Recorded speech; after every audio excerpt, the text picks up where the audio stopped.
Алек, многу ми е драго што си во Хоризонт Телма. Тоа знаат сите кои што и нас не познаваат лично. Така. Ама изненадувачки е дека јас и ти многу долго се знаеме, ама јас прв пат ти правам интервју. Јас сум работела вака со тебе во радио, ама никогаш не сум те испрашувала. Да, така е. Добро ти? Супер ми е, да. Добро. Ладничко е, не е топличко. Да, тебе ти е поважно да е ладничко, за разлика од мене што сакам да е топличко. Така е. Алек, твојата приказна е веќе запечатена, долга, добро оформена и ти автоматски можеме, кога ќе речеме Алек Наумовски, да се што постои врзано за модната, нема да ја речам индустрија, ама приказна во оваа земја, се врзува за тебе некако модел син и секако продолжуваш и понатаму со истото темпо, со тоа што, да речеме, новите генерации на модели одлично газат по светот и тоа имаат дел од нив одлични соработки со врвни модни компании. И дизајнери. А постојано нели велиме во оваа земја нема модна индустрија, мал е пазарот. Да, се сложувам дека е мал пазарот. Ама како успева еве да всушност модел син постои 25 години и од година во година да регрутира и да има се поуспешни и сериозни модни приказни. И па, уште кога се отвори агенцијата, нас ни беше тоа и целта. Да успеваме да најдеме наши нови, нели, млади модели кои ќе можеме да ги обучиме и да ги испратиме да не представуваат убаво во светот, а и они да работат професионално. Значи да го работат тоа баш како, нели, професионален ангажман. Сеќаваш ли како дојде еве на пешки да објасниме првата иницијатива за модел син? Па тоа, да, тоа беше многу чудно затоа што беше идеја на Живко Груевски, практично директорот на Јукан во тоа време. И он ни даде идеја дека во склоп на Јукан, шопинг центар, нели тогаш така постоеше, после се отвори кафич еден, Прет-а-Порте, во склоп на Јукан, да.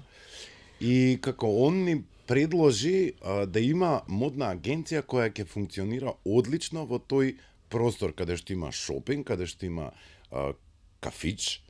И ние се размисливме и некако свативме дека уствари да, зрело е времето, зашто да не отвориме, и тоа ни беше мисијата и целта уствари, да откриваме млади таленти, да ги обучуваме, нели соодветно неколку години да поработиме со нив, да го пазарот да видиме како, нели, ќе функционираат тука, да им направиме некаква обука и после тоа да почнеме да работиме на нивното портфолио или бук, како што го викаме, и после да може да ги испратиме да работат во странство.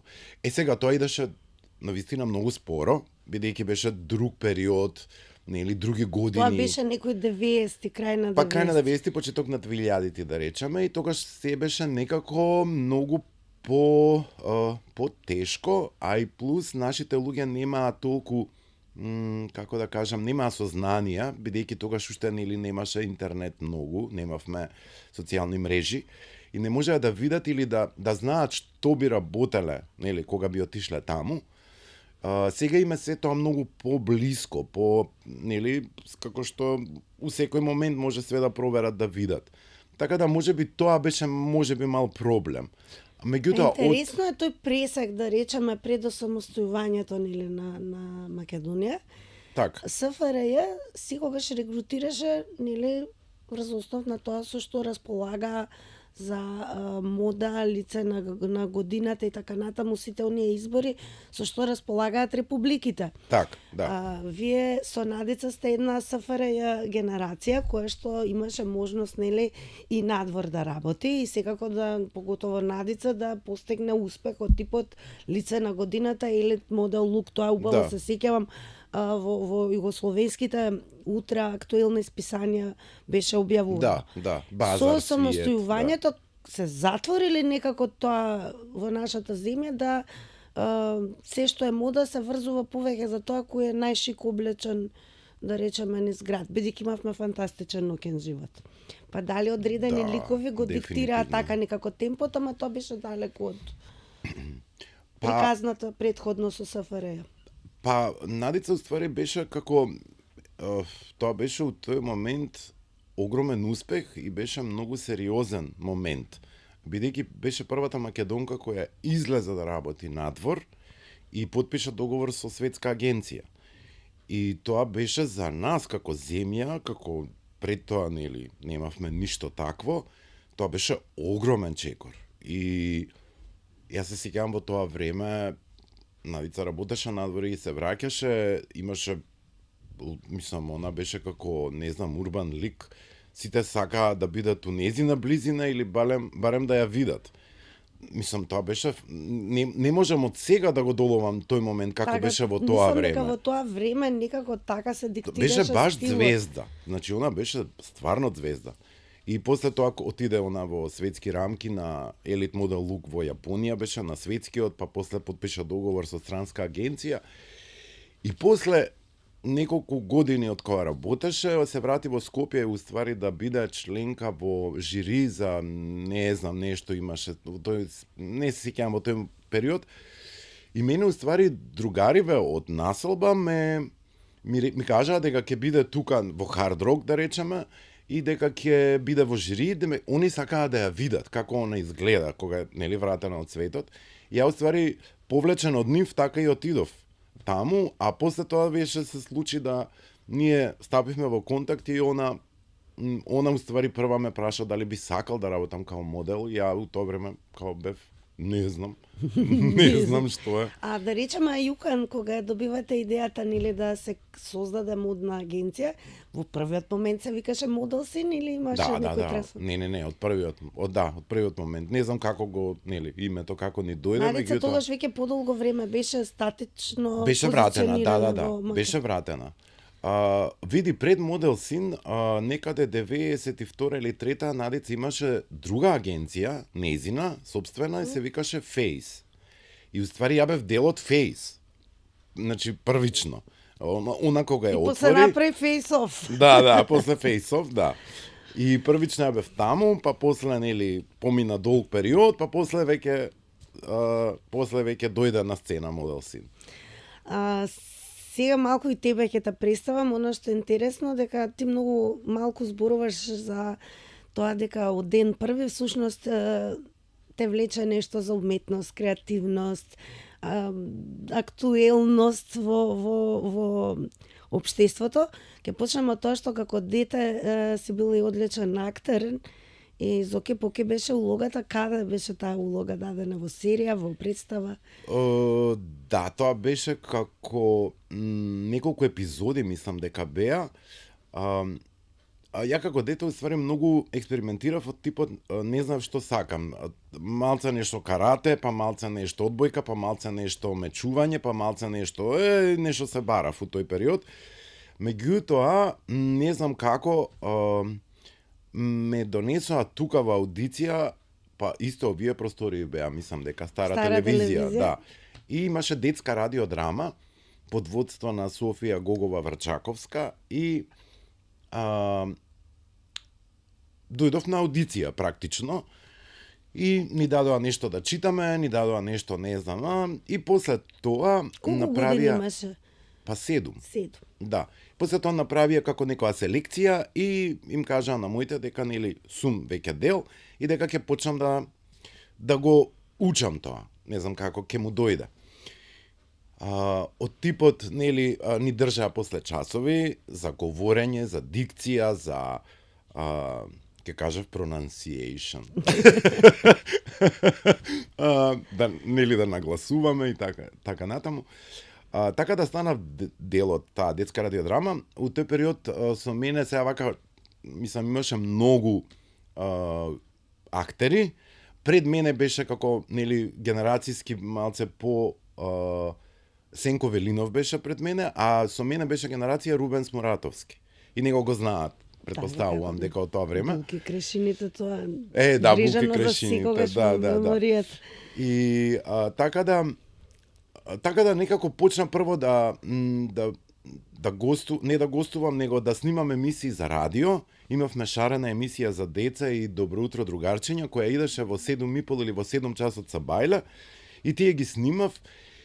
И уствари од сега од оваа дистанца сваќам колку ми било мене вау дека сум работел со оние сите луѓе што у тоа време биле навистина докажани во својата работа. Како Дали мислам дека треба не е лошо да повториме, повозрастните генерации го знаат тоа, никако аудициите беа исклучително сериозни и се добиваше впечаток дека на вистина колку и да има желба, никако желбата не беше апсолутно пресудна, туку мораше да се поминат многу филтери, па дури и за најмладите генерации, ако треба јавно да настапат. Некако тогаш постоеше националниот сервис кој што диктираше дека се тоа треба да биде безпрекорно и да бидат најдобрите од најдобрите. Така е. Па ја мислам дека ние бевме под капа на националниот сервис. Така некако, бидејќи ние после тие емисии што ги снимавме во радиото, тие одеа на македонското радио, практично. И јас имав среќа да учам од најголемите имиња у тоа време, Таска Балабанова, Божо Софрониевски, Цветанка Трпкова, значи Шенка Колозова, значи невиден број на такви имиња. И сум многу среќен што имав прилика како дете ја да соработувам и да работам со тие луѓе, фантастични луѓе, кои знаеа да ти пренесат тајни, многу интересни работи додека сме во студио, додека снимаме, додека работиме. Мислам, неверојатно. Мене ми било... како да знае, тоа ти беше бенефит да стекнеш такви вештини кои што подоцна за оние кои што не знаат, твојот глас е неприкосновен кога станува збори за радиоемисии. Така е, дури и Урбан FM има во архивата едно чудо емисии кој што токму ти им даде печат и твојот глас доминираше на таа фреквенција. Првенствено беше класик радио, па после стана Урбан. И сега толку енергија, вежбање и дали тогаш во тој момент како малечок сакаше всушност да бидеш актер или ова со модава некако на препад те фати, па гледаме дека 25 години, а секој некој што смета дека има шанса да биде модел, секогаш твоето име се спомнува. Па да, баш како што кажа дека тоа со модата многу спонтано. Мислам, јас не се доживував и немав некакви идеи дека ќе станам еден ден актер, меѓутоа си дадов шанса, да се разбереме, имав еден обид, да речам, кога конкурирав на ФДУ и тоа имаше неколку круга да се поминат. Прв, втор, трет круг, за да влезеш. Така некако. И огромна селекција, тогаш мислам дека беше ултра тешко, долг период да се влезе. Така исто како на ликовна, така и на ФДУ. Така е. Тогаш мислам дека беше... Тогаш требаше да влеземе во класата на Љубиша Ѓоргиевски, а асистент му беше Синоличка Трпкова. И јас пред да, пошто некако не бев сигурен дека е тоа, јас земав часови предходно кај Снежана Стамеска и тоа што требаше да го завршам, го завршив, меѓутоа на првиот круг отидов и кога ги видов и колегите, и сцената, и сето тоа што се случува таму, сватив дека уствари мене не ми е таму местото, односно јас не се осетив дека треба да бидам дел од такво нешто. И на Синоличка не беше баш, не беше дека и кажав дека сакам да се откажам, дека не ми е тоа. И онда се разочара. Меѓутоа ми рече да, во ред, ти чим чувствуваш така дека е тоа, тогаш подобро немој. И така да тоа беше еден мал експеримент во тоа време. И сега додека ти можеби си мисле се што прави ова со мобилниот сега или се допишува додека јас раскажувам како сум можел да бидам актер. Кој од секогаш ти бил умилен актер? Па да речеме повеќе беа во тоа време, меѓутоа ајде да ги одвојам Ристо Шишков, Дарко Дамевски. Ненад Стојановски. Ненад Стојановски, да, и Диме Илиев. Диме Илиев беше фантастичен исто во Исправи се Делфина. Да, ја бев дете и ги гледав како легенди, мислам, апсолутно. И они се легенди и се дел од македонската историја. Беше ли како Зоки Поки Палав или беше бев многу палав како дете, да. Сега не знам колку, сега вака што ми кажувале другите, не знам, бев палав, да. Меѓутоа, мислам дека нема многу голем проблем со мене на снимањето и такви работи. Како палав беше, што Па, бесно дете, да речам. Бесно дете, да, затоа што после, еве, например, кога ми кажуваат и сестра ми, која е постара од мене, и комшиите, ми кажуваат дека сум бил многу палав, а сестра ми има многу лузни на телото од мене, затоа што стално беше како заштитнички према мене и значи, страдаше. Значи ништо не е како што изгледа. Па не. Не. Еве што бараше Тина, нешто што е феноменално, а е напишано од великанот Петре Андриевски. Вели, никаде да не одиш со грд човек. Со грд човек секаде ќе ти биде грда работата. Ке си земеш некој убав човек со голема сенка и на секаде свртен. Од која страна да го погледнеш, отаму да му се гледа лицето. На сите страни да има лице. И тој не мора ништо да зборува.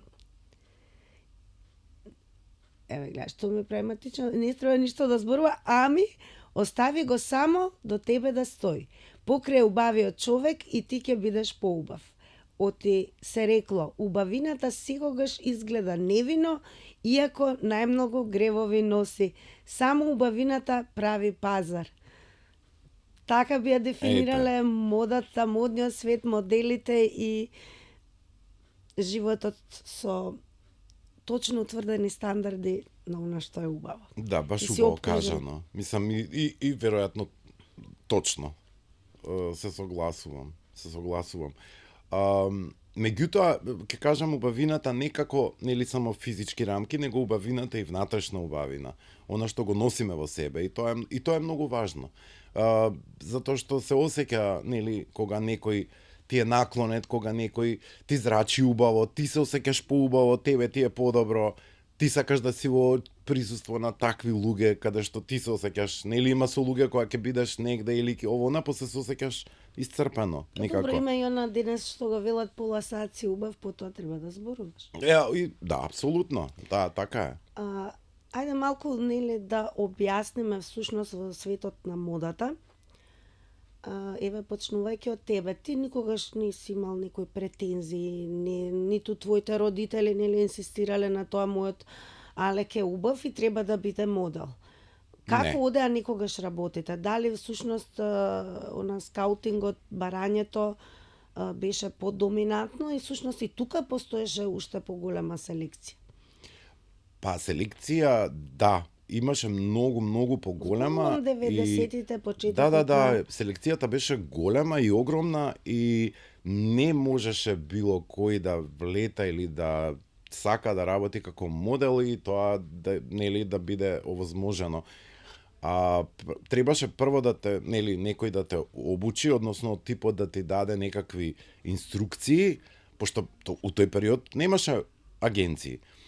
И среќа, се погоди Надица, како таква ми даде некаква основа за понатаму, например, кога веќе влегов у модна професионална агенција во Виена, за да знам од прилика што ме очекува и какви, како функционираат. Ти всушност на Надица влезе по незина препорака во Виена. Да.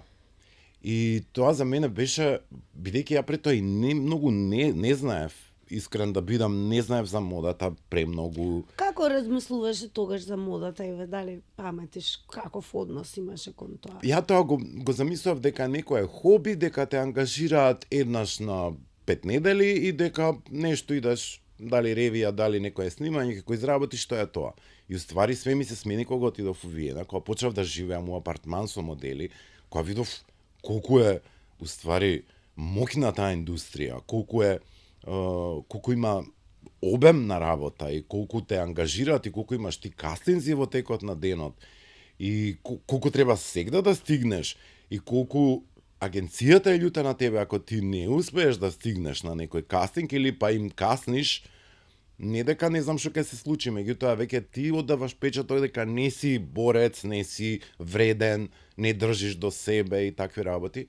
И тогаш ја сватив дефинитивно сериозноста на таа работа, колку многу ствари треба да вложиш за да, нели, бидеш таму дел и да успееш на некој начин. Тие имаш редици, значи еден кастинг редици. Случуваше ли да речеме, бидејќи имаме приказни, паметам Мио во светот, нели, човекот кој што ги правеше првите бутици, бидејќи ние сме генерации каде што, барем ја, иако сум помлада и од сите нив, некако како да беа револуционери и се трудеа колку може во оваа земја да се удрат темелите. Односно да почнеме да го имаме и тој сегмент како исклучителен важен, ама некако на Македонија како никогаш да не се даде да се создаде таа модна индустрија. Дали секогаш е... Па уни мислам дека во тој период правеа рефлексија оно што се случува рефлексија, на српската сцена, на хрватската, они го реплицираа на македонската сцена. Врвни модели излегува и од Словенија, таа Бернарда не се заборава, тоа беше нешто. Да.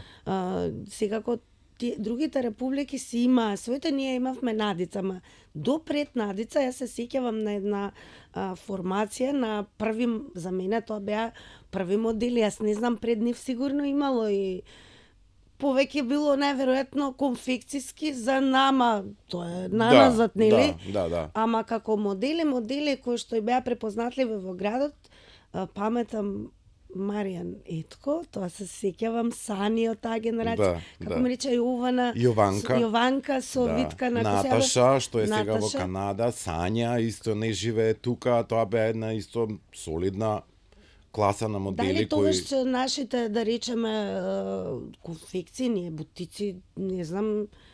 Да, тогаш многу малку имаше бутици, на прсти се броеа. Клуб 77. Клуб 7, тоа не.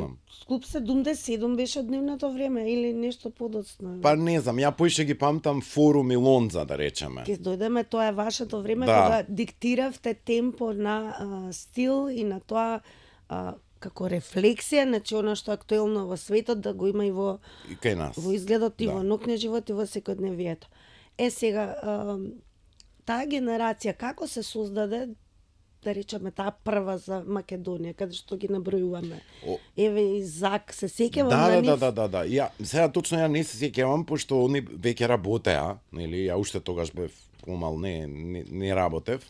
Меѓутоа мислам дека они беа водени можеби под водство беа на Марио Липша и Естрада се викаше како здружение на модели манекени во Македонија и дека они така функционираа во тој период. Како така како здружение. И они исто си одржуваа и кастинси и курсеви за прием, нели, на нови лица, за да имат цело време, нели, нови што ќе работат со нив. И они беа една група на успешни, супер онака дечки и девојки, како да ги кажам, што одлично работеа. Они ги правеа сите оние ревии што беа у тоа време на тие наши македонски гиганти во тоа време како Тетекс, Етко, не знам кој беа, Отекс. Да, тие беа некои. Сега е актуелно на социјалните мрежи се враќа нели рекламата за Отекс, Кивиња дан некогаш. И така, сега кога веќе го спомна некогашен Форум, па Јукан, значи во 90-тите како да се формираше еден нов бран на поавангардна, похрабра, приказна, не само во модата, туку и во музиката, и некако тука Македонија почна да зима залет. Значи имавме фантастичен ноќен живот. Да. Кој што беше некако врзан едното со другото. Дали е тоа музика, дали е мода, луѓето кои што всушност, слободно ќе кажам, го диктира темпото на тоа што е идеалот за, нели, таа генерација, всушност диктира и темпо на тоа како да се изгледа. Така да некако модниот свет кај нас повеќе како да беше приказна на градските улици, отколку она што се очекуваше, нели, да биде модна индустрија, она што го знаевме во светот. Иако и во светот, мислам дека модните агенции тогаш беа толка врв што беа апсолутно Па тоа беше ерата на супермоделите. Да, пута 100 понедостижни од ова денеска. Некако е Апсолутно. разводнето тогаш беше Форд или Апсолутно така е, да. Јас се сеќавам дека во тој период Форум и Јукан беа навистина онака, мислам, го диктира, носеа брендови кои што носеа оригинали, ние мора да подсетиме, може би тоа е чудно за новите генерации, значи ние сме генерација на првите хамбургери, например, значи во тоа време нормално имаше кифла јогурт, мода имаше конфекцијска карактеристична, нели, дали е тоа за некогаш, од само една продавница се купуваа мајци, гаќи, чорапи, се сеќавам на клjuč, нама, нели, како викавме, стоковна и така натаму, или тоа беше тоа. И ова беше веќе нешто, веќе друго се случи, нели, да се како им беше на тие генерации, да речем. Форум беше стварно онака баш. Кои се почетоците еве на Форум? Чија беше идејата? Бевте многу интересна комбинација, затоа што бевте ти, па имаше... Не, јас еден период кога влетав во Форум, тогаш беа сите постари од мене, таа генерација на па веќе беа сите модели беа. И уствари газдава на Форум Бербер, он сакаше да направи селекција, односно сакаше исклучиво модели и убави луѓе да му работат. Тоа е тоа. И он ги постави тие стандарди дека треба да бидат луѓето навистина и дотерани и убави и го ќе влезеш да ти е. Жан од каде беше дојден? Исто Жан беше во Форум. Жан беше од Габон. Од Габон дојден, тоа беше една приказна и вие изгледавте, вие го диктиравте темпото. Во центар Форум беа каде што беше Жан, беше Рубенс, кој веќе си е заминат за Америка, мислам дека таму и живее. Весна Милоевиќ, не знам, еден куп беа таму. Јелена беше. А од постарите кои бе? Првите? Па у тој период, мислам, сега не се сеќавам ја точно кој каде беше. Јас улетав во едно време кога во ГТЦ беа два бутици на Форум, едниот беше Версаче, другиот... Точно таму било, значи не онаму каде што го паметиме на Рекорд. Не, тоа беше првиот, практично, оној на Рекорд. Тој е првиот Форум, каде што, не знам, у тоа време имаше Реплей Дизел, мислам, од брендови, така нешто. А ја улетав после тоа во ГТЦ кога имаше Макс Мара и Версаче. Тие два бутици беа. Зарем сме имале Макс Мара? Да, во тоа време Макс Мара и Версаче беа, после стана Свиш. Зошто денес немаме бренд како Версаче? Ние имаме тип што е познат како Версаче, па купува се од Версаче, прават кафичи Версаче. Али зошто Скопје доживеа и во 2025 година да нема, да речеме, како што има и во регионот, продавници кои што се на Версаче, на Диор. Мене ми е исто. Дека ќе купиме, но некако тоа те обележува дека си пазар. Мене ми е фантастично сеќавањето во тој период кога Бербер го отвори Версаче, тоа не беше само гардероба, тоа имаше милион аксесори, детали, па дури и намештајот беше Версаче, внатре, во самиот бутик. Значи тоа беше сериозно онака направен класа бутик.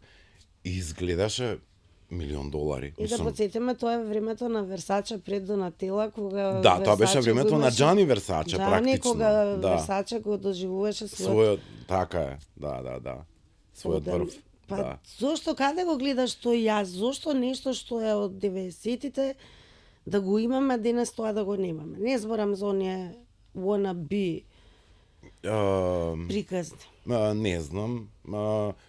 Најверојатно некој не бил толку мотивиран да направи нешто такво, слично, и најверојатно, не знам, се смениле условите. Може би не биле некои инспирирани да го направат тоа, али во тоа време тоа изгледаше стварно фантастично. Колку всушност еве факт е дека за убавината создаваме некој, да речеме, прототип, идеал, совршенство, но интересно е дека и убавината во модниот свет се врзува за побарувачката. Така да, оние стандарди што некогаш биле во 50-тите, типот на моделот се знаел како изгледале. Не постоеле ни врвни модели во периодот од 50-тите, но со твиги, да речеме, да. Не, повеќе акцент, мислам, Алек на Холивуд се давал. Тука тие се нели Мелин Монро, добро на крај на 50-тите, или за Бет Тейлор. Значи они го создаваат, Холивуд го диктира темпото на тоа што е совршенство. Така. Коко Шанел ја воскреснува модната индустрија, всушност таа го прави животот поедноставен, го менува трендот на тоа што е функционално во облеката и всушност на некој начин многу интересно ја прави по комотна за жената, бидејќи порано било нели корсети. Да. Некогаш модата била терор. Да. Ама интересно е дека колку и да она нели ја оплеменува, ја прави по-хумана, по-достапна, да жената се чувствува комотно, но и атрактивно, сепак Шанел станува престиж. Во тоа време и Сен Лоран и така натаму. Да се навратам на убавината, тоа ми беше. Значи, ние гледаме како се менува типот на убавина. Мона Лиза е Мона Лиза за тоа време можеби најубава. Потоа имаме нели холивудски диви, или раскошни жени, Софија Лорен, Ава Гарднер, Елизабет Тейлор.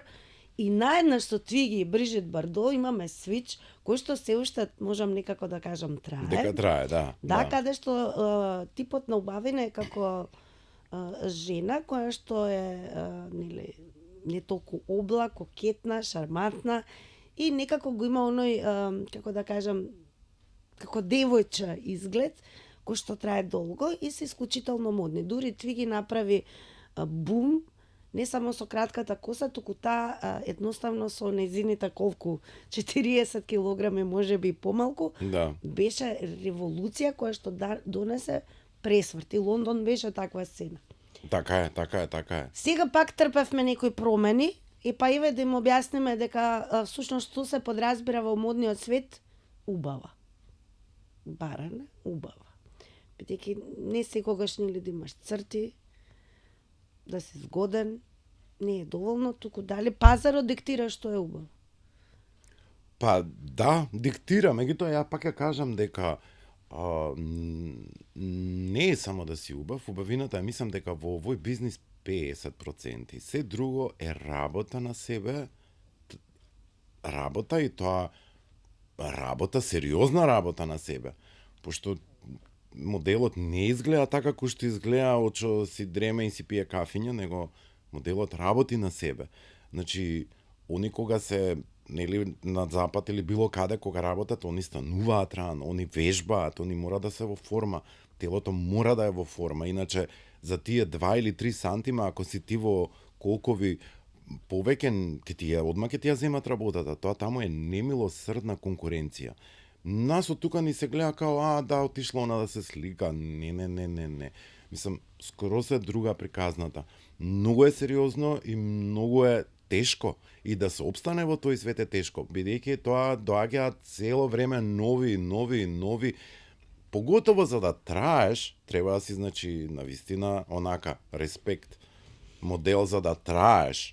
И да работиш и да си баран се уште. Еве ти кога дојде во Виена, например, преку агенцијата на Надица, беше препорачан па директно во Виена или таму помина некоја не имав селекција? Сега селекција, обука. Они уствари мене ми рекоа дека ти дојди на твој трошок, снајди се, остани 2 недели тука, ние да организираме тест шутинг, да те пратиме кај наши фотографи за да видиме тоа како ти ќе изгледаш на камера. И ние ќе одлучиме во рокот тие 2 недели дали ти остануваш или си одиш дома. Значи, ја бев на еден мал пробен период и од кога ги направивте шутинзите, они после ме повикаа и ми рекоа, окей, сега еве ти договор, можеме да работиме со тебе следните 2 години. Толку ми беше првиот договор. Па се сеќаваш ли на првиот ангажман во Виена? Да, се сеќавам. Се сеќавам дека не собраа од агенцијата, ние што бевме неколку 5 или 6 нови машки лица и требаше да се направат билборди, каде што требаше да има лого на агенцијата и као имаше некој не знам, момент кај што да ме ги презентираме нашите нови лица.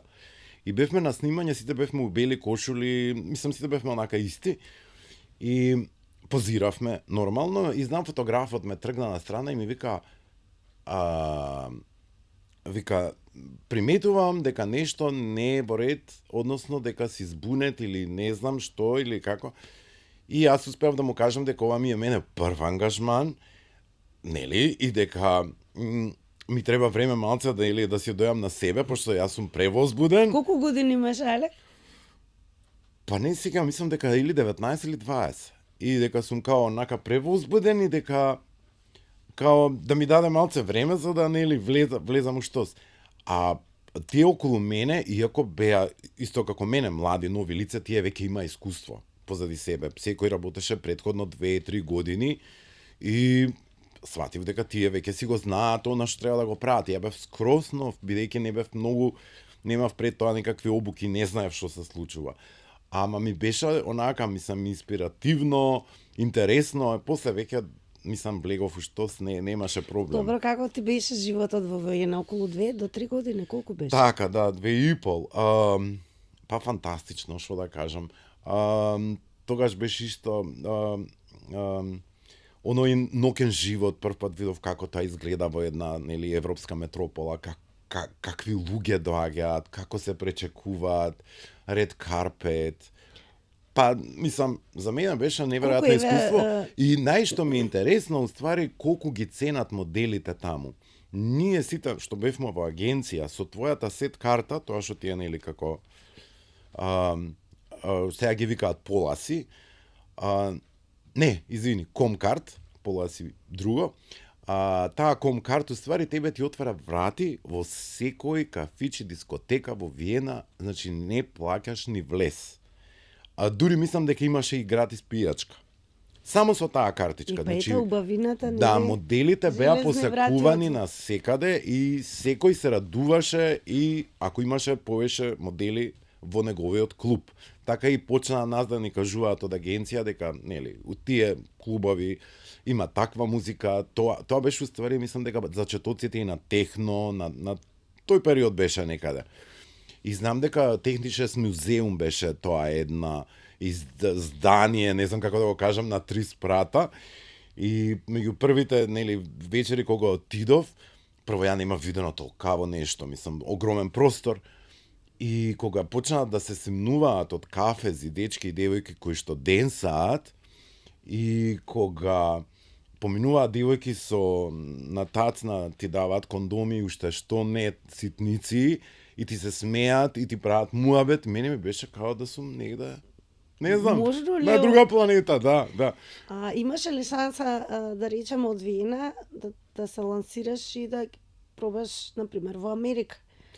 Имаше ли такви понуди или да речеме доволно за Париз, Милано, Рим, како изгледаше? Во тој период ја доста често нели патував. Ако имам ангажман, на пример, не знам, во Будимпешта или во Милано или во Берлин, ја ќе отидам ке сработам и ќе се вратам, пошто така како база беше. Да, матична ми беше агенцијата во Виена. Оне кога почнаа малце посериозно уствари да размислуваат за да променам, јас не сакав тоа. Имавме тука проблем со агенцијата, они ме тераа цело време во Париз, пошто бев под друга една агенција, се викаше Бананас, и требаше таму да почнам и они ми рекоа дека мора таму да идам на подолг период, јас не сакав, одбивав цело време. Зошто не сакаше во Париз? Па некако Виена ми беше како дома и си се снајдов и некако така убаво се осеќав да никако ич не ми се менуваше пак некако се тоа од почеток и ги одбивав цело време и сега веќе од оваа дистанца сваќам колку сум грешел и колку сум направил лоши избори, ама окей. Добро да е.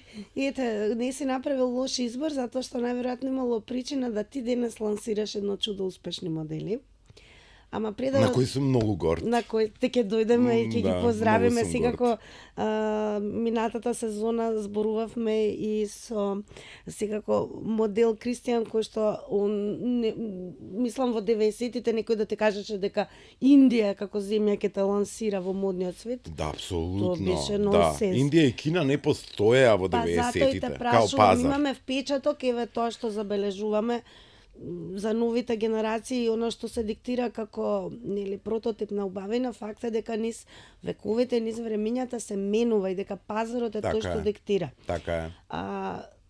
Сега се они и Кина и Индија, тоа Сингапур, они се на главна мапа. Некогаш нели постојат други стандарди.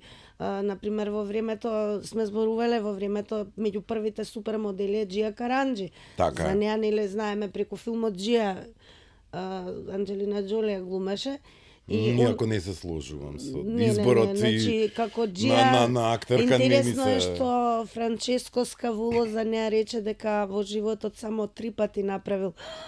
И тоа било за 2 модела и за неја, вклучувајќи дека тоа е исто една дарба. Пази, во тоа време каде што имаш, нели, оној тип на модели како Паулина Поришкова, Керол Аут, Рене тоа сакам да кажам, Симонсен. постојат стандарди. Да. Значи мора да има плави очи, Така е. сменја коса, ваква форма на очи, ваква висина, значи тоа беа се извинувам, тешко проаѓаше, дури бринетите тешко.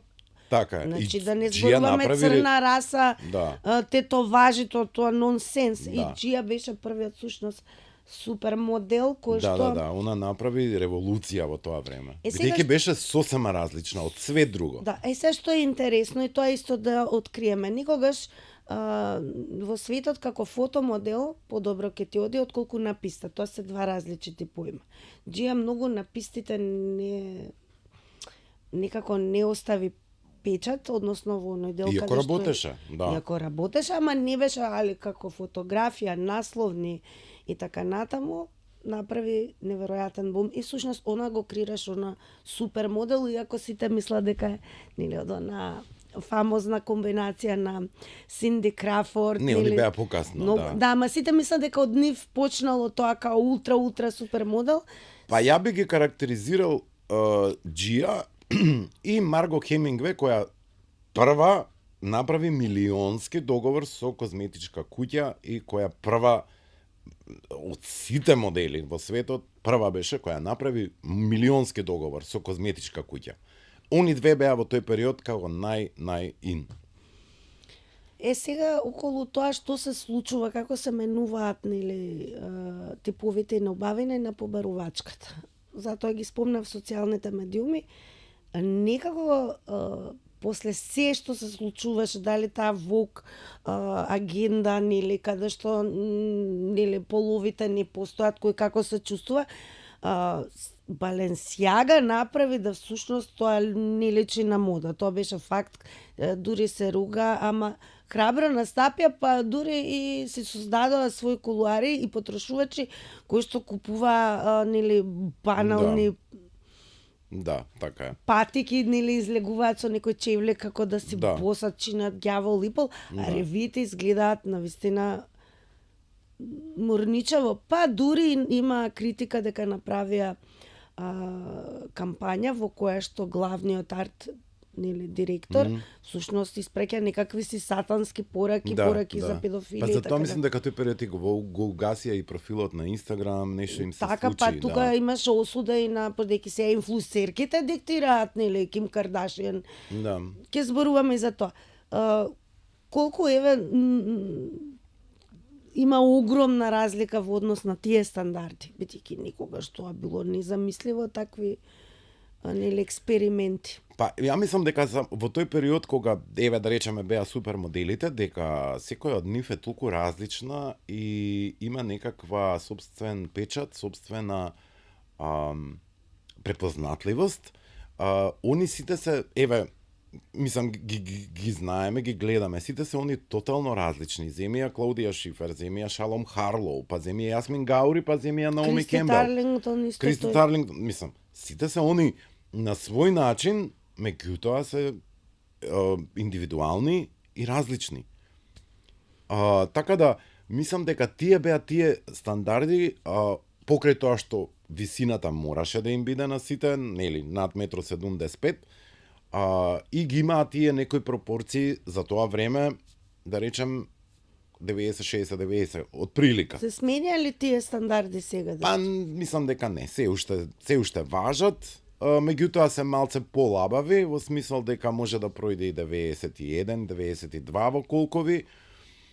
И Меѓутоа се уште важат тие правила. Ја мислам дека е тоа само заради мегаломанската мокна индустрија која го ангажира моделот, сака да биде во тие исти пропорции за да може да ги изработи кампањите и да може да ги облече сите нели Го производи. спомнавме Джани Версаче, го сметаа дека тој е виновникот кој што креираше супер модел во права смисла на зборот. Супер модели од типот на Линда Евангелиста, која што кажуваше дека она не станува наутро за под $10,000 тогаш. Така и беше, да, така и беше. И дека всушност он и така ги искористи тој букет од убавина, кој што мора да признаеме се уште трае, и некако направи сензација, му даде таков некој фамозен, атрактивен, недостижен нели аспект на убавината, на модата, како да кажам, спектакуларни беа тие реви и некако ги Така продолжуваше, ги покануваше на нели афтер коктели, забави, тие навистина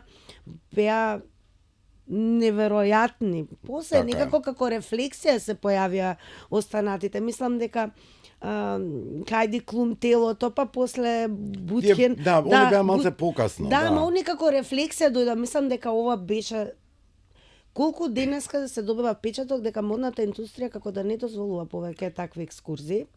Ма да ја мислам дека они меѓу себе беа договорени, сите тие некои 15-20 супер модели од тоа време, они беа меѓу себе договорени дека ако една од нив не оди на таа ревија, нема да одат сите. Значи И се практично држа. они се држаа меѓу себе и мислам дека заради тоа направија толку многу успех и направија нормално и многу пари. Меѓутоа, они мислам дека имаа меѓу себе таков некој договор да ако едната... Всушност да се одржат цената. Да, апсолутно, да. Или сите доаѓаме или ни една не доаѓа. И тоа беше уствари тоа што го направи он Па да, некак успех. мислам дека секој од нив е неверојатно колку долго траеше. Значи, Наоми е се уште врв. Да, она е актуелна. Па и Клаудија Шифер и ден денес. Клаудија да. Шифер е неверојатно како изгледа, мислам дека Да. изгледа исто тоа и Кристи Тарлингтон. Ама во тој период се појави една Јасмин Гаури која што не траеше, односно сама одлучи да се повлече, а ја зборуваа дека е модел кој што најдобро оди. Да. Да, и тоа е точно, да. И Наоми нормално газела. Многу од дизајнерите уствари кажаа дека Јасмин Гаури е као goddess on the runway и така некако ја карактеризира дека она го има тој од. И многу не ја знаат, меѓутоа она беше исто таа клапа на супер модели и они сите супер работеа едно 10 години, мислам дека и после тоа се повлече. Јасмин Гаури мислам дека имаше некој прво она имаше проблеми од дома. Родителите не беше таткото, мислам дека не кеше да го работи тоа, бидејќи беше од поконзервативно семејство, а таткото беше од Палестина, мислам. И она имаше некаков проблем, меѓутоа она и покрај сите противења она направи ептен кариера, она. Ќе спомнеме Керен Мудлер која е твојата. Да, мојата омилена, да.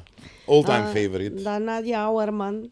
Да, беше Берлинката Надја која- Делекс ја вика, Валентина Да. ја кажа Надја Делекс. Да, Берлинката која што дури за неа имаше дека е навистина тип на жена која што многу држи до Да, колку себе. беа они мокни сите. Неверојатно, Неверојатно, значи, да. не знам, новите генерации сега им излегуваат на социјални медиуми, всушност да се врати старата убавина, затоа Алек ностоп инсистирам на тие стандарди. Да. Некако имаме впечаток дека немаме онакви убавина од типот каде што ти го одзема здивот. Ќе спомнам и Ман на Девид Да, Бови, која да. што може би не е Марго Хемингвей во цртите, но е вистинска кралица и божица кога ќе се појави. Тоа го има тоа. Да. Да се вратиме на Македонија, дали ние имаме, Надица Георгиева се подразбира, ново периодот на СФР. Од осамостојувањето, јас се сеќавам на едно име, Марија Радуловик, која што неславно заврши за жал.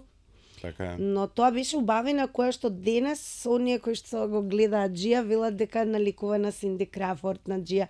Значи ние Да, тој сепак тип. тој Да, тип беше. да. И тогаш единствено што можеше некоја ревија нели и евентуално некаква реклама за некаков си парфем, за нешто.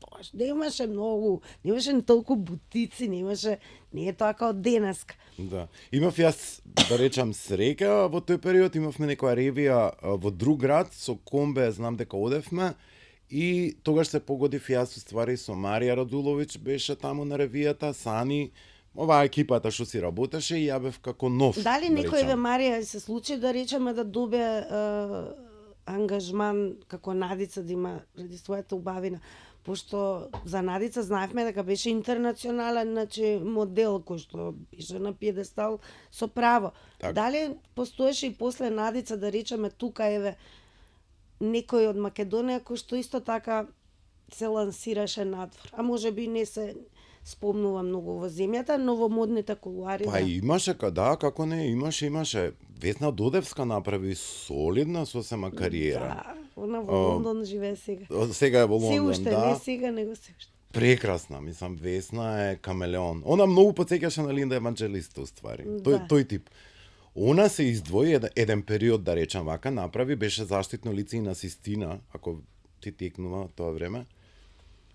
Имаше модна куќа, практично беше Систина и Весна беше заштитен лик на Систина. После тоа дојдоа и други девојки беа. Од тој период излегоа и нели дизајнери доста после што работеа и што стана имиња. Така да после неа ние некаде да речам рани 2000-ти како беше почнавме да го организираме повторно заедно со Wolfgang Schwarz Look Model of the Year. И почнавме да го правиме некои 2-3 години поред и тука веќе излегоа првите имиња кои победија на тој наш избор и почнаа да работат во светот. Едно од првите беше, не знам дали се сеќаваш, мислам дека не, Мартина Павловска. Таа беше првиот модел која баш онака отиде у Милано и почна да работи и одлично да заработува. Мартина беше меѓу првите. После неја се појави Ана Додевска, сестрата на Весна Додевска, која исто ни победи на избор и она почна исто така да работи и веќе после тоа имаше многу, мислам, други модели кои дојдоа. Меѓутоа, она за мене најубава револуција која се случи е после 2010-11, кога веќе направивме ние доста, да речам, изградивме убави модели кои веќе ги пративме во светот. Почна со Елена Реј практично, тоа е тој период кога почна Елена, а после неја веќе дојде и други. У тој период беше, мислам дека и Андре Клинчаров, еден од првите машки модели кои отиде во Милано, па отиде во Џакарта, па отиде во светот и почна да работи. Да, интересно е како се менува сега и тоа ќе дојдеме, нели? Да. Кои земји каде ги испрегаш, бидејќи во 90-тите ти да кажеш Кина да, и беше мода, незамисливо, да, точно. Веко се. Да. Практично Елена Реј ја поведе таа генерација после 2010. Додека зборувавме уште за супермоделите, мора да кажеме дека Кейт Мос е еден феномен кој што се појави благодарение на Келвин Клайн, на инсистирање на нив, иако беше вон стандардите кои што ги диктираше таа петорка, шесторка, да. Значи дури нас не изгледаше, тоа беше еден девојчурак кој што имаше малку ноза, исклучително слаба, не фит, не онака атрактивно, а всушност до денес трае и е многу модна. Ептен модна. Ајде да објасниме што значи да се биде модна. Тоа важи и за некои поп звезди, да речеме, Мадона диктираше темпо и беше модна. Да речеме Ријана изненадувачки како кога се појави некако си беше модна. Она тоа го потврди на Викторија Секрет, која што беше можеби 20 сантима пониска од сите нив, покрупна, ама го извозе моментот. Што значи да бидеш моден?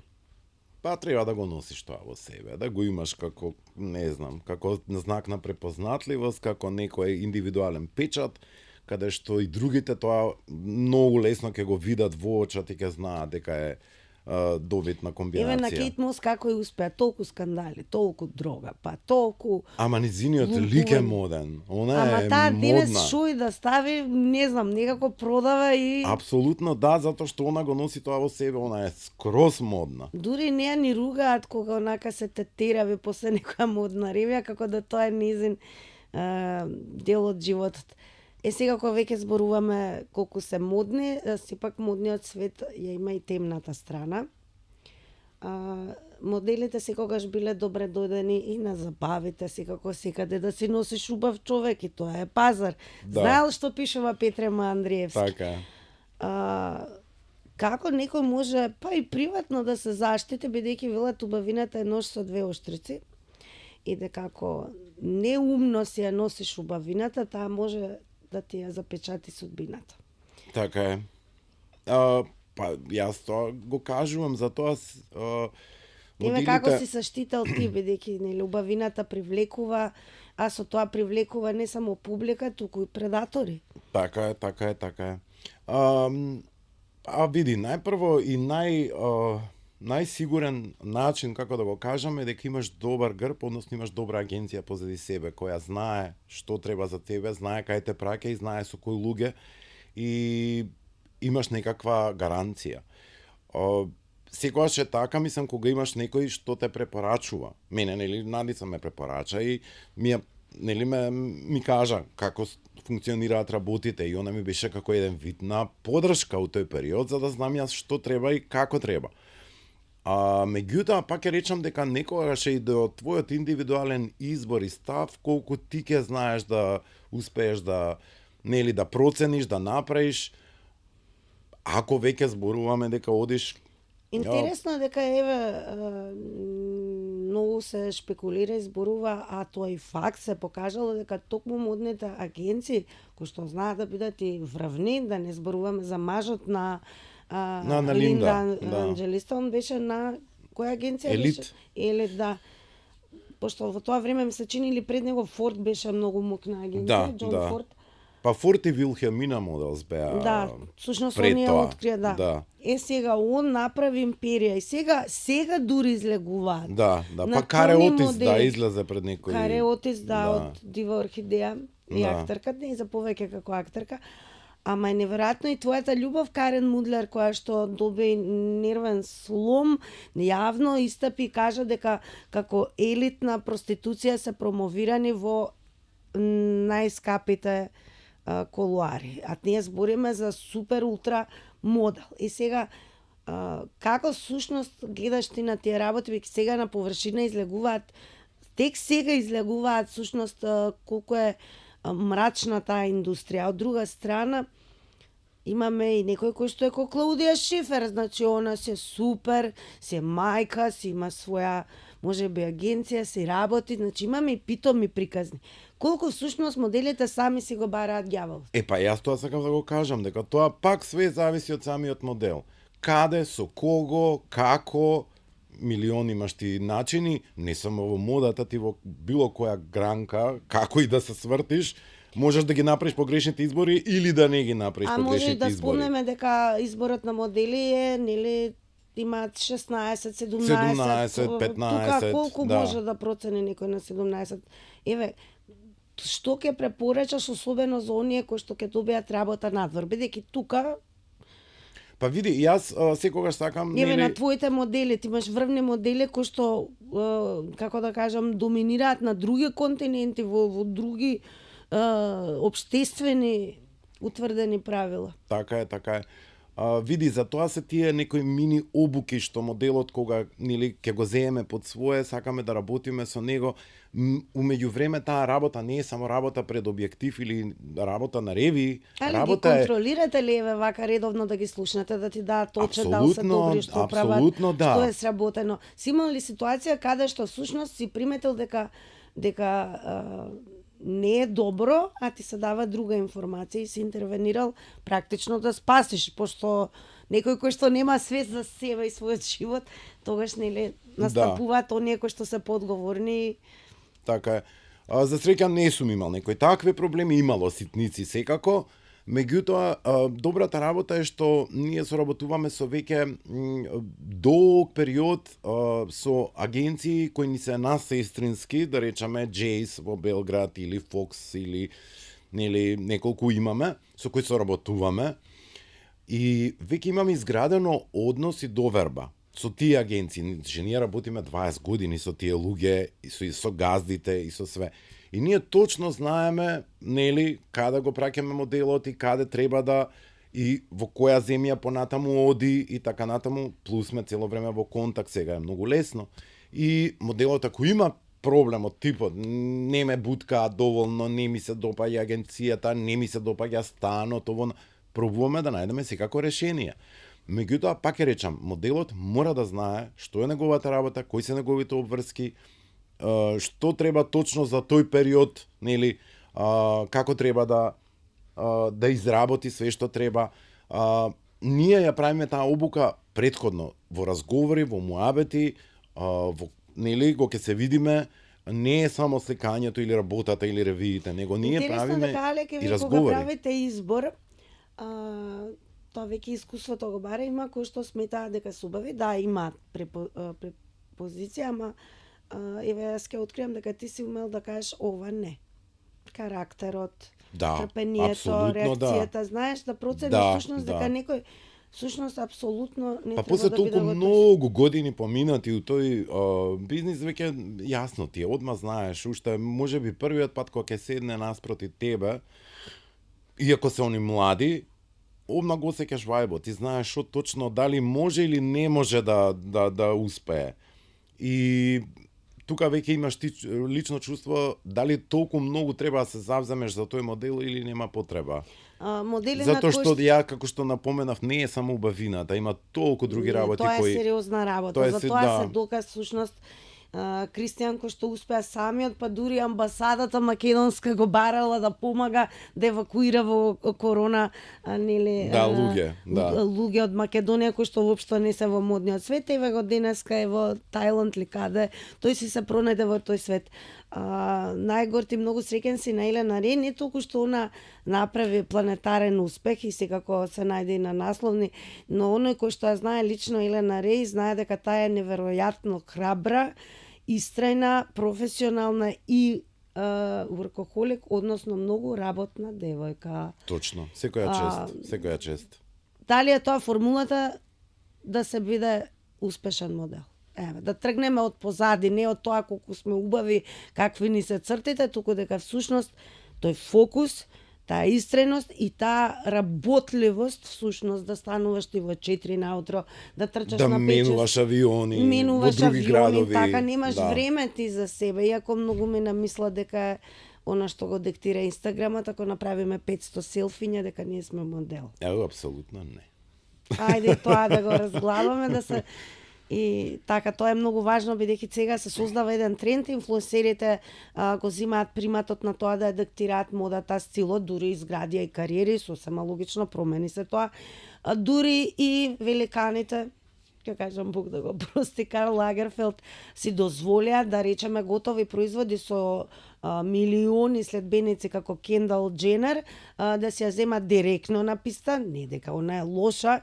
И се повеќе гледаме нешто што ќе го речам како врски, многу ми е смешно.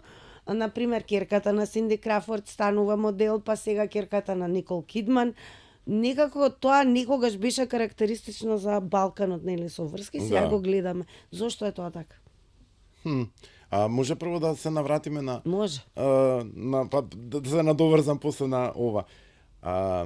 Елена Реј беше прва која го направи тој пресврт, односно она прва тргна на 15 години заедно со низината мајка во Милано. И тогаш прва на 15 години ја изработи ревијата на Blue Marine, што е бренд. И неза и тргна така добро, пошто ја бара и Милано и Париз, ја бара. И она направи стварно револуција и пресврт у тоа време, бидејќи за не знам неполни 3 години од кога почна светски да работи, незе Келвин Клајн ја зема за ексклузив, значи за лице да биде само негова за ревијата во Њу Јорк, која ја направија. И тоа беше, мене агенти, модни агенти од цел свет ми честита мене, бидејќи као mother agent сум, нели, незин. И тоа беше за мене неверојатно нешто.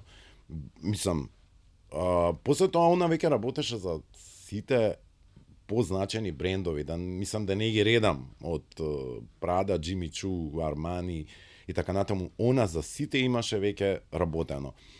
И она е сега веќе во фаза кога она е стварно топ модел, она е супер модел и она во Кина работи за стварно онака брендови, што и многу американски компании веќе ги префрлија нивните производства во Кина. Како се смени пазарот. Значи сега Кина е доминантна, моделите најчесто од оној преоптоварен пазар Милано, Париз, иако никогаш тоа беше престиж во твоето време. Така е, да.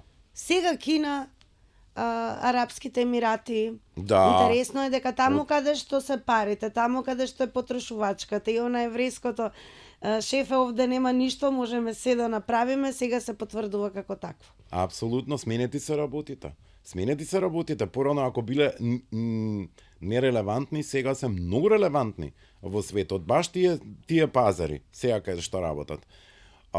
Така да, затоа реков, многу видни имиња и брендови и модни куќи се префрлени. Да не прескокнеме Ивана, да спомнеме кое што па направи бум на писта и Ивана Манас. Манас па сега. Да. А да не ја скокнем Ивана Караджова, која И Караджова секако, па ќе преминеме и на мажите. Да.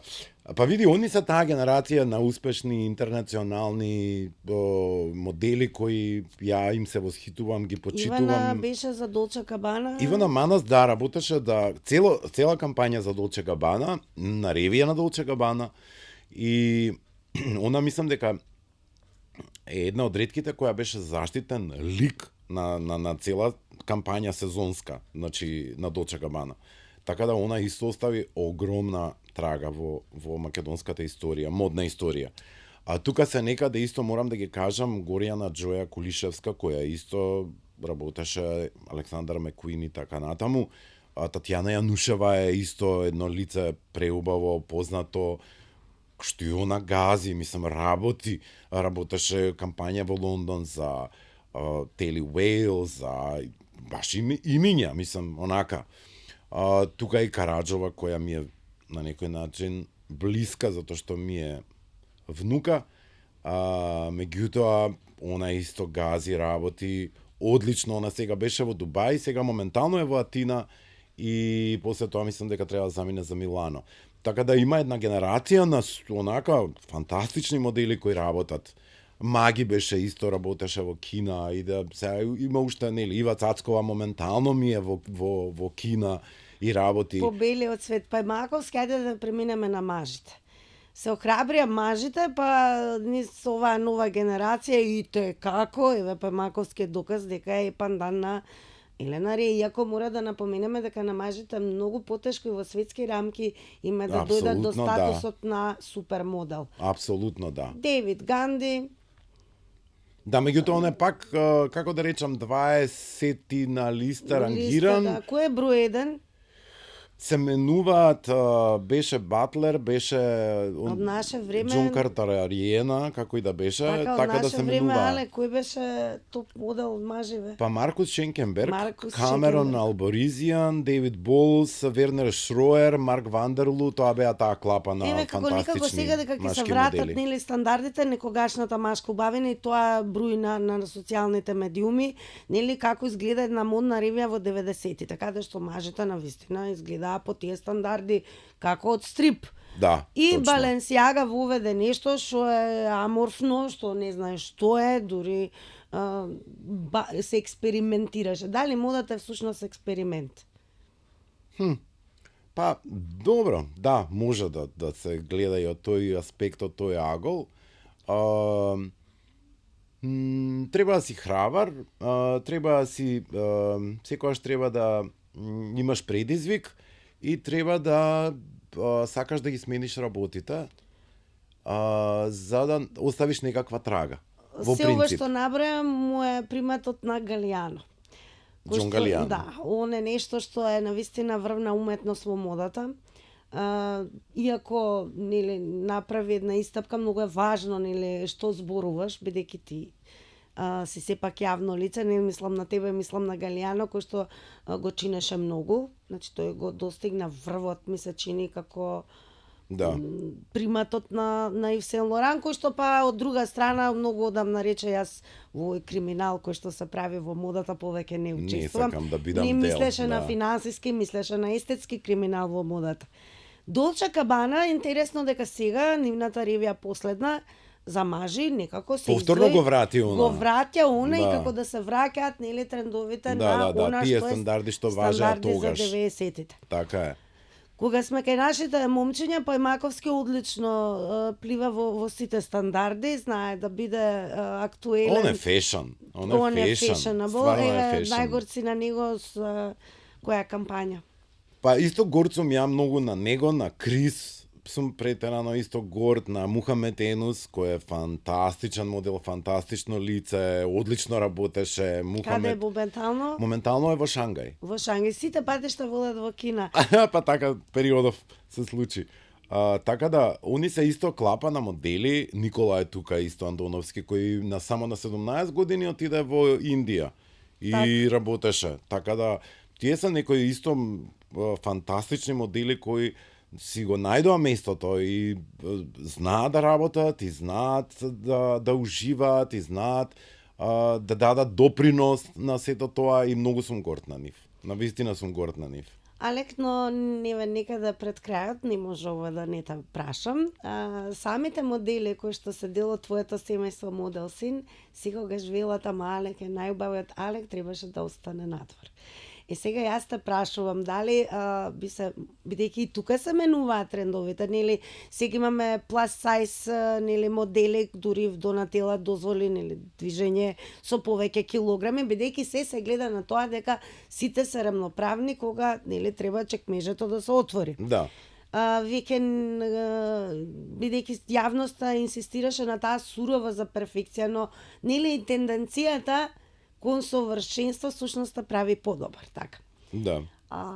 Ајде да проговориме, има нов тренд каде што исклучително возрастна категорија на луѓе, кои што се како мајка му на Илон Маск. Па имаме модели, нели. Сега ми текна кога ми спомна кога се видовме дека се како ми ги рече обис. Да. Ама не се обис, него се size plus, да, што тоа е XL и тоа се убави да речеме на лик, ама не порано тоа било нонсенс. Апсолутно. Најверојатно пазарот се диктира и доаѓаме до тоа дека модата е шоу бизнес. Сега ме интересира дали ти, бидејќи нели модата доколку може денеска да си модел? Во балетот нели играш до некое време? Па не, види, ја знаеш тоа како го гледам, дека ако ти успееш од себе да направиш добар бренд, дека ти можеш да работиш forever. Forever. Ама дали тоа некогаш беше како што е Наоми, например. Она си е Наоми. Си е Наоми, така. Она ќе работи. Ама ние зборуваме сега и за луѓе кои што се преку 60, преку 70 и навистина ги самите модни куќи ги промовираат и одлично го работат тоа. Да. Се гледаш ли ти, тоа сакавме да прашаме, дали ти би прошетал низ писта за некој светски бренд во овој момент со твоите години? Јас мислам дека тоа ќе биде огромна радост за сите. Па да, меѓутоа јас некако тој период ми е повеќе имало време нели кога сум го работел тоа и кога сум осеќал дека ми треба или дека таму ми е местото. Сега веќе не, сега сум веќе од другата страна и многу повише се радувам и повише имам возбуда ако го видам ја мој модел дека работи, така, дека е на светска писта. Ученикот е горд кој што апсолутно и мене тоа ми е најубавото нешто. Ама Алек, интересно колку ти некеш ќе потсетиме дека твоето лице и како благодарение на интернет ќе го забележат и некои кои што можеби не се модна куќа, но се во подготовка на издавање на бестселер роман. Пазарот беше Германија и велат какво е ова лице, треба да биде таен шпион, лик ала Джеймс Бонд и ти се наоѓаш на насловната на оваа книга. Да, тоа беше сосема случајно и спонтано. Ние правевме некој интервју тука во Македонија за наш портал беше и мене практично фотографот Владимир Георгиев ми рече дека морам да дојдам во студио, он да ми направи слики од типот на Джеймс Бонд, зашто така сакал порталот да ме представи. Така и не знам, така им била идејата. И јас реков, добро, отидовме и Владо во тој период ја не знае во тој период дека постои тој сток фото, како ги викаат оние што нели аплодуваш твои слики на тој сајт и после може да било кој да ги купи со добра квалитет, добра резолуција. И ние ги направивме тие слики и Владо ме праша во тој период дали смее он да ги стави на сајт за да ги купат и така натаму. Јас немав идеја што тоа е точно во тој период, не ми беше ни важно. Му реков да, апсолутно. Не помина месец дена кога он почна ми праќа линкови за купени практично фотографии, кога гледам дека, например, ме има на книга во Литванија, ме има на книга во Германија, ме има на книга во... И викам, како ова? Светот. Да. И ми беше онака фантастично. И сега, дали мораше да стапиш во контакт, бидејќи на крајот на денот твоето лице се користи и сега никој не работи за џабе, како велат никој од бабе нема за џабе, значи еве дали всушност излегува во пресред креаторите за да нели земеш процентот од тоа што објавуваат или доволно е тоа што се купуваат сликите преку линк? Искрено да бидам, во тоа време не ми беше важно. Мислев дека тоа нема ни да иде нигде, нема ни да заврши. Не знаев како иде тој процес, не се ни испозамарав, така да оставив на така нека отиде. Новите генерации дали мислиш дека простуваат вака како тебе? Не. Не, нема шанси. Најинтересно ми беше кога ми се јави Елена Реј од Њу Јорк и ми вика, те гледам у книжара. Ми вика, те има на книгата. Викам, купи ја одма и донеси ми ја. И она ми ја зема, она ми ја донес од таму. Алек, што е следно, еве... Јубилеј, прослава. Кога е? Да, 20 декември, оваа година практично ете. Славиме официјално 25 години. 25 години, на 25 декември те молам да биде. Пошто се е 25. Све 25 да биде, да. Значи да инсистираш да биде на католички Божи. Да. Имаме планови, меѓутоа да. Добро. Дали добро се заработува во нашава земја од моделинг? Ако ги исклучиме Кини, Милана и... Па види, пристојно можам да кажам, пристојно може да се заработи, сепак, како да речам, треба да си стварно квалитет, стварно да знаеш нели како да работиш и за да го заслужиш, да речам, тој хонорар или како и да е. Сепак треба да имаш добри квалитети и да си квалитетен модел. Апсолутно да си квалитетен модел, само тога можеш да бараш повеќе. И кога почнуваат најголемите за крај регрутации, со оглед на тоа што во пресрет на пролета, дали е пролета будење и на модниот свет, каде што се собира нов бран на... Апсолутно да, меѓутоа јас вака колку што зборував со Надица, мислиме дека ние сакаме некој така поголем главен кастинг, па можеби и курсеви да организираме септември-октомври. Така да сега ние повеќе бизи периодот со патувања, со договори, со пласирање на новите лица што веќе работат за нас, сакаме повеќе да ги исто упатиме во странски агенции и да направиме да им направиме пуш за да може да работат. Нели и они надвор. Дали вие го правите букот или имате екипа? Почетоците секогаш се тука, нели со наши фотографи кои исто така се има што стварно добро работат. Тука ни е базата, почнуваме, а понатаму нели ги пуштаме да работат. И те молам, не смеам да заборам ова да те прашам, ќе ми се налутиш, а рече ова морам да го кажам. Што инфлуенсери кои што доле пишуваат фешн модел? Да, тоа мислам нонсенс, да. Ма не само инфлуенсери, ми е многу тоа, мислам, чудно и неверојатно. Не збориме само за во Македонија, збориме генерално. Да, генерално, да. Кога се пише, некои се пишуваат тоа фешн модел, а се пишуваат и public figure. Извини, мислам, hello, кој public figure? Заради што и како си ти познат? Мислам, тоа ми е онака многу, не знам, многу ми е страшно. Познати од непознатост, бе. Познати од непознатост. Тоа е тој момент што ја се вадам од памет, ама си викам, окей, добро, нели све проаѓа. Мене, само да кажам дека Инстаграм е многу фейк. Не му верувам, све тоа таму нешто, нели? И се со резерва гледам и кога ќе ми спомнат или кога ќе ми пишат у директ модел да бидам овона, да, дојди во живо прво да се видиме, да видам ја тоа што како.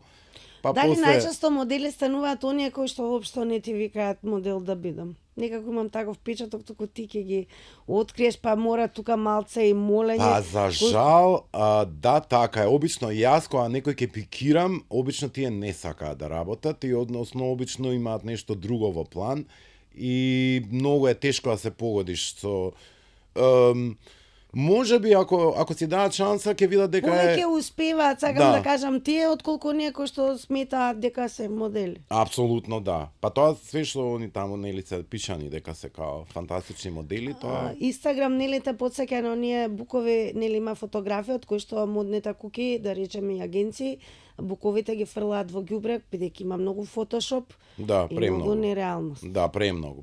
Па тоа, за тоа викам, тоа се користат они милион апликации овона за да изгледаат чудно, за да изгледаат као во нивните очи добро, уствари не изгледаат добро. И заради тоа јас мислам еве и кога ќе ми пишат или било што кажувам најобични фотографии, едноставни, нај-natural. Значи, сакам да видам точно како изгледа. Не ми требаат ни филтри, ни милтри, ни ништо од тоа. Затоа реков ја, уствари тоа ми е многу фейк и не сакам многу да гледам и последно време не сакам многу време да ми одзема, бидејќи така, ми го губи времето. Колку трошиш ти на мода? Па на мода трошам, ја гледам доста документарци, емисии, гледам и од порано и сакам да се едуцирам, сакам дури многу други легенди од филмска или музичка индустрија што оставиле на вистина траги во модниот свет. Ме интересираат нивните приказни, ме интересираат нивните во тоа време, нели, како они се нашле, зашто се некои наречени модни икони, со што го заслужуваат тој епитет. И така натаму, и така време натаму. во зимева да се направи иницијатива за еден добар документарец кој што ќе ја направи и покаже модната историја на оваа земја. Да, па ја би сакал, да.